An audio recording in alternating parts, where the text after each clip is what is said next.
Not your average tabletop. Woohoo!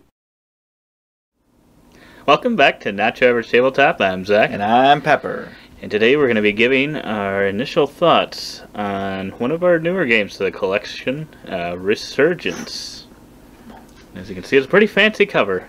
It's one that I think would catch your attention at a store. It kind of wraps around the edges too as well in a cool way, which you cannot see, but maybe you can see it in our unboxing video of this. So check that out. That should be released along with this video. So yeah, you can check that out to see everything we'll probably be talking about in this game. So yeah, this one is by, never going to get his name right, designer Stan Kredinsky, I think, or something along those lines.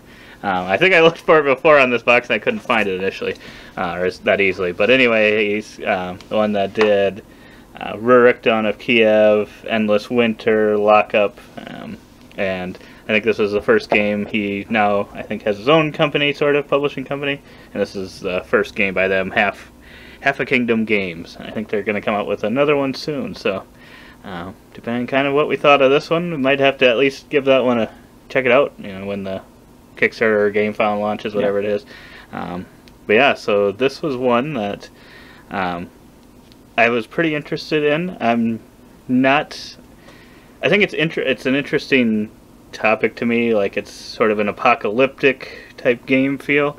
That's not always the biggest draw for me, but something about this one just kind of, I don't know, I think it must have probably is partially the artwork, I think, what pulled me in, because I thought it was pretty solid artwork. Pop of red. Yeah, I really liked what that was doing, and then it was a bag builder type game, where you're pulling from a bag, and I always like those, and it's kind of got a little bit of a worker placement type feel to it as well, so kind of those two things are two of my favorite mechanisms kind of blended together. So yeah, I thought this would be a good one to be another one like that to our collection. I think is our only other one, Outlive, or do we have another kind of post-apocalyptic game? I mean, we have Tiny Epic Zombies, but that's like a totally different kind of thing, but kind of more of a Euro worker placement paired with that theme. I think Outlive is the biggest one that we have. But yeah, I was, based on the cover, obviously, it looks really cool, and the theme as well I enjoy, as well as bag building I love. We don't have that many of those. We've gotten a couple more lately, but still one that I've definitely not gotten cold on, that mechanism. Just always looking for another great game with that. Yeah, and if you check out like our top games of all time video, you'll see that one of our favorite games is Quacks and Quedlinburg, which is pretty much pure bag building and push your luck. But yeah, so yeah, that had me excited about this, but then also designer, who also did Rurik, Dawn of Kiev, which, not a huge fan of that one, and I just feel like that's kind of the game that I put with his name the most, pair with his name the most, and I'm just like, he's probably designs games at just a higher level than I am comfortable with for complexity. Because even Rurik, Dawn of Kiev, I had a similar thought going into it, because there were some really cool mechanisms with kind of the bidding for the actions, but in the end it just felt like it was just a little too much for me to grasp. So there was that worry with that, even though I was excited for some of the mechanisms, worried at how well I would actually be able to grasp the game. I guess, what did you think of Lockup?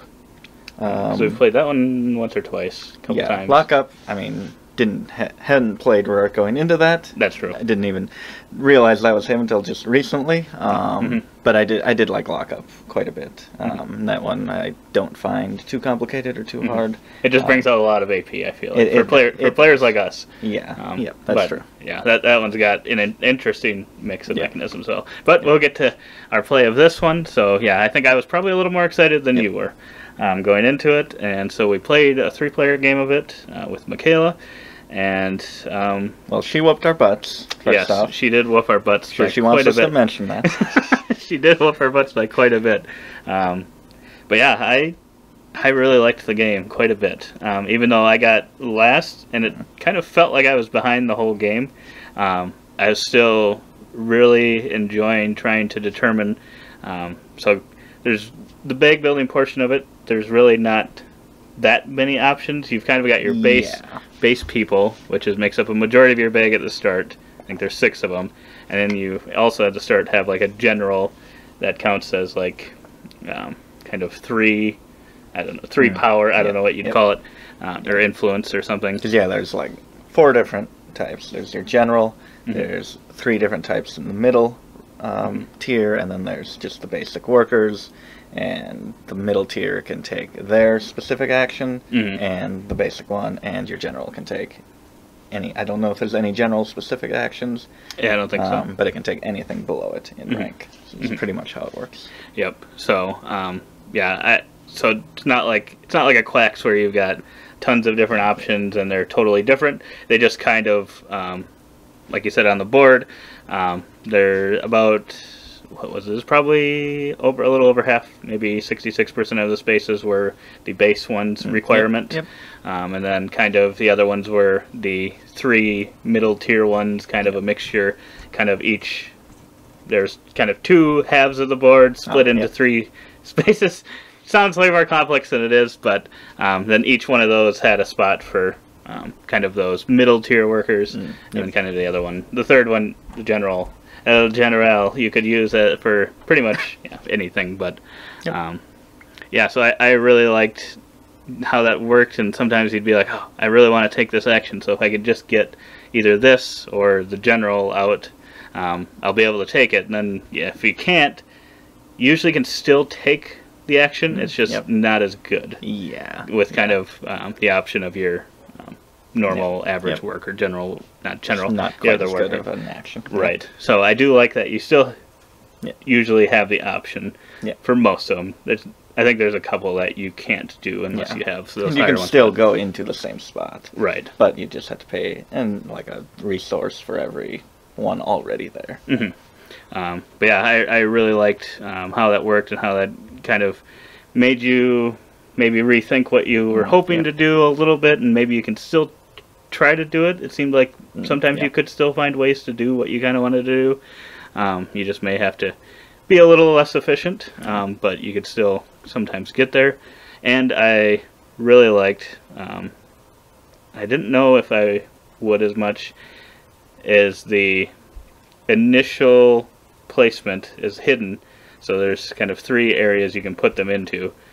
Either your personal board, or like I said, the board is split 50-50 kind of, and you could put them in, dedicate them to either area. You don't have to put them on a specific spot yet, but just dedicate them to a half of the board. Half of like red actions, or that half of blue actions, or the actions on your player board. And with that, there was a piece where whoever had the most in each of those 3 spots, there were 3 tracks that you'd go up. 1 if you had the most, and 2 if you had 1 if you had the most or tied for the most, or 2 you'd move up 2 spots if you had the most and you also had at least 4 presents of chips worth in that specific area. And then the general is worth 3, and that middle tier is worth 2, and the basic ones are worth 1 value for that determining. I found that more interesting than kind of once we actually went over it than I thought it might be. Because I thought it would be a lot easier, but I think in my head for some reason I was thinking even if you didn't outright win, you'd still get moving up the track, but you do not. You do not. And by the end we saw I only got up for 2 of the tracks. I only moved up 1 space, which wasn't great. The other one I did make it to the end of the track. Did end up winning that track. There were probably some things I could have done differently to try to win those based on my starting card. But I think I wasn't really thinking about that card originally. But then I kind of thought later, I'm like, I should have, since I was already could have won this one, I should have just dedicated 1 more to it if I was going to move them over there anyway. But I agree totally. I didn't really think I'd like that part of the game, kind of the bidding and kind of locking yourself into these types of actions, just to move up the track maybe a little bit, because at the start of the game it's like there's 8 spots on the track. I didn't feel like I'd be able to get very far on any of the tracks. But like you said, it is just a lot more interesting allocating those and kind of what power actions, like you may not specifically need a special worker there, but it's like, well, I could just throw my leader there to throw 3 points there, and Right. maybe sneak, get that up to 4 and sneak 2 movement on that track, Right. possibly. And I like I said before, that you can still go to an action even if it's been used. Mhm. I think that frees it up if it is competitive for Mhm. a region. Like if I put 3 chips in blue and you also put 3 chips and the other person puts 2, it's like, okay, that half of the board is going to get filled up really quickly. Mhm. But thankfully, like I said, you can still take those actions. Right. So even it feels a little safer that you can plan out all of your actions kind of at the start of the round, and there's not too much up in the air. Right. Yeah, I would totally agree. And I think sometimes instead of just maybe doing things in the same zone, like I maybe should have, I was just always splitting so Yep. much that I think that's what caused me to not Yeah. really get up any tracks, Yeah. because I even had to complete a mission to actually go up the one track. I Yeah. never did end up winning on that one. I think I thought I was going to, like, early on, like the second yeah. round, but then that was the round I thought you were going to go like all gray. Oh, So yeah. I put mine into red, thinking I would win that, Yeah. and then you ended up going like all red, and I'm like, wow, I thought he'd go gray for sure. So that Yeah. it is a little bit of like, can I win for sure? Because it is very devastating when you dedicate like 4 people to it, and then you lose to a 5. But Yeah. that is a bit of the fun. But I think you kind of have to know that going into it, because it is a little disappointing. It was like, I dedicated a lot to that and didn't get anything for it. Yeah. But that's just part of the game. Yeah. Yep. But yeah, what else? I guess, yeah, I really enjoyed the upgrading of the home base type area. Yep. Especially like early on, actions. being able to do that, and the basic bottom actions, and kind of a lot of them can just be activated with the regular worker. Some higher up do take special ones, but I just really like that because I got most of my bottom row off pretty quickly, and I thought those actions were very powerful, and they could not really be messed with other players. That's the good thing. That's really nice, and also kind of the upgrading, which seems like a huge cost, but most of it is just you have to have like the health and the ammunition to be able to move up. You don't actually have to spend those, thankfully, because that would cost a ton. Right. But yeah, I just felt that was satisfying every time that I'd upgrade, because that can also either get you additional chips that you get to draw each round, which is huge, because that gives you not only more actions, but also more towards the bidding and winning in those 3 tracks that we talked about.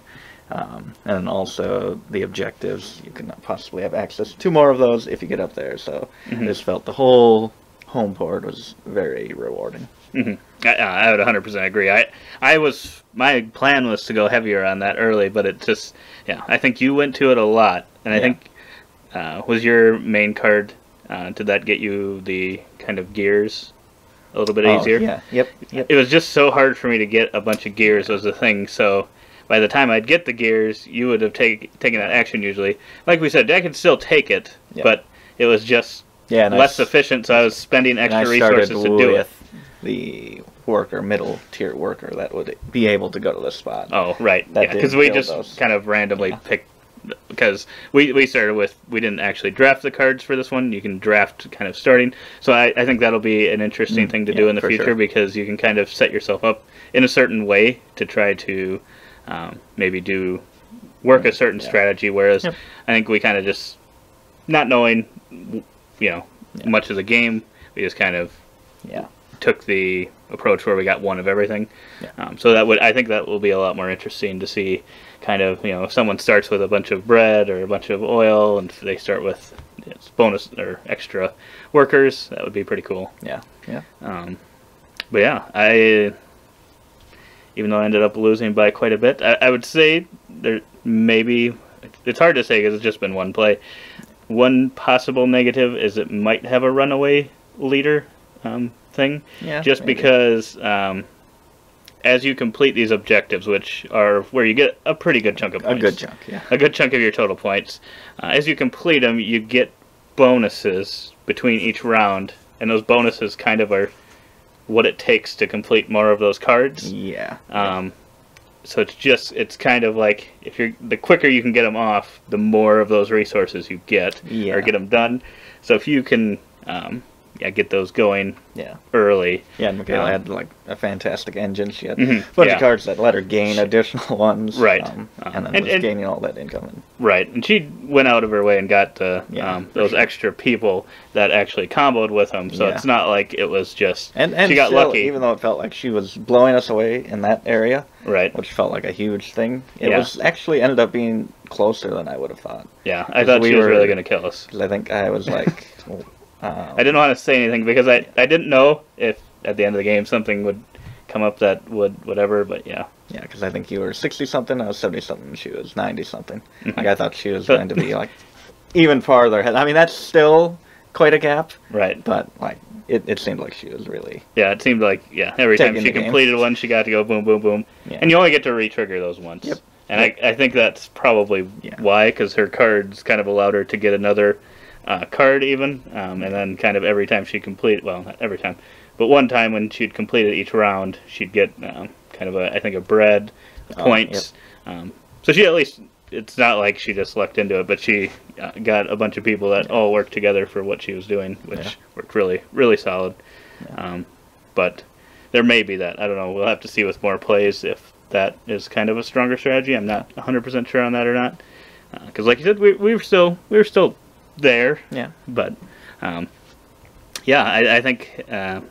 If we go to kind of scores, I would say after one play, I'm probably coming in at a 8.75, maybe 9, possibly. I liked it quite a bit. I would say it felt a little more like Orleans to me than like a Quacks. So if you like Orleans, I think I would definitely suggest looking into this one. Because I think it's got a few more extra interesting things to it. With kind of that, I don't know if I call it bidding. It's not really bidding for those track things. I don't know what it's called, what you'd call it, but it's just a cool thing, I think. And I find that really one of the big hooks of the game. Not that it's like that huge of a thing, but it's just a cool thing. Yeah, yeah. That works. That makes sense. Yeah. Yeah, I'm going to be matching you here with an 8.75. Oh, boy. I did enjoy this one quite a bit. I think this definitely falls on the kind of lockup side, where it's just one that I don't have a problem grasping and understanding exactly what I'm doing and what I want to do and how to do that. But yeah, I enjoyed it quite a bit. I would agree that this is a lot more like Orleans versus Quacks of Quedlinburg, where these kind of just allow you to take different actions. I'd say this is a little more freeing than Orleans in that way. I would 'Cause agree. Orleans is like specific colors, and this one is more of like a tier ranking system where the higher can take the lower action.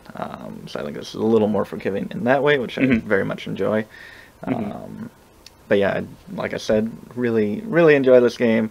A lot of satisfying parts. I guess we also recently did one of Endless Winter. Did unboxing and our first impressions of that one. I think both of our scores are higher than they were in that one. Would you say that that is right, that you enjoyed this one more than Endless Winter? They're obviously not. Yeah. I wouldn't say that they're even the same kind of genre of game. Yeah. But I would say I enjoy this more than Endless Winter.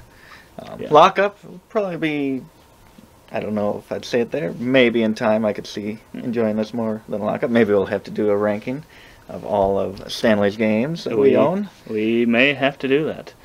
But yeah, I think I would agree. After one play, I think I enjoyed this one just a little bit more because I think it felt tighter to me. So I think I think it depends what you'd like. If you like a tighter game where your resource management really comes into play a lot more, I think this one has that a little bit more than Endless Winter. That one seemed like, assuming we were playing them right, it seemed like that one you were able to kind of do whatever, not whatever you want, but it was a little easier.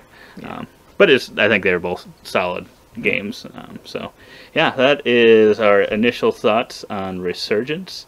Definitely, like I said, check out our unboxing video if you want to see the cool things inside the box. A lot of cool components, I will say that. I don't know what level you got here, but a lot of really great screen printing in our version of the game. Yeah, I would agree. Yeah, and the chips are wooden in this version, so they're pretty awesome. I do the little click-clack in the bag, which is pretty cool. But otherwise, we hope to see you on that video, and as always, don't forget to Keep on nibbling. on our content.